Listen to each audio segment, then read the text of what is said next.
নিজের সন্তানের চাইতে মূল্যবান কোন সম্পদ মানুষের আর হতে পারে না। এই সম্পদ আল্লাহ তাআলা যাকে দেননি পরীক্ষা করার জন্য, তিনি জানেন এই সম্পদের মূল্য কত বেশি। যাকে আল্লাহ তাআলা কোনো সন্তান দেননি, নিঃসন্তান রেখেছেন, সে আল্লাহর বান্দা জানেন যে এই নিঃসন্তান হওয়ার কষ্ট বেদনা কত মারাত্মক, কত বেশি।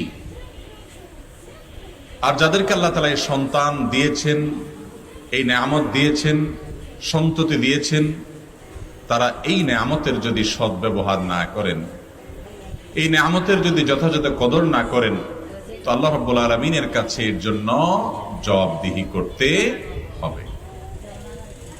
আমরা আমাদের দেশে সাধারণত একমুখী ওয়াজ শুনে অভ্যস্ত, আর সেটা হলো বাবা মায়ের অধিকার, বাবা মায়ের হক।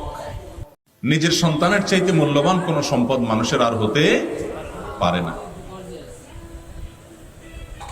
এই সম্পদ আল্লাহ তাআলা যাকে দেননি পরীক্ষা করার জন্য, তিনি জানেন এই সম্পদের মূল্য কত বেশি।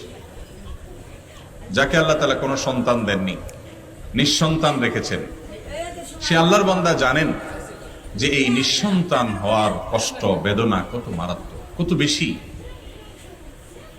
আর যাদেরকে আল্লাহ তাআলা এই সন্তান দিয়েছেন, এই নেয়ামত দিয়েছেন, সন্ততি দিয়েছেন, তারা এই নেয়ামতের যদি সদ্ব্যবহার না করেন, এই নেয়ামতের যদি যথাযথ কদর না করেন, তো আল্লাহ রাব্বুল আলামিনের কাছে এর জন্য জবাবদিহি করতে হবে।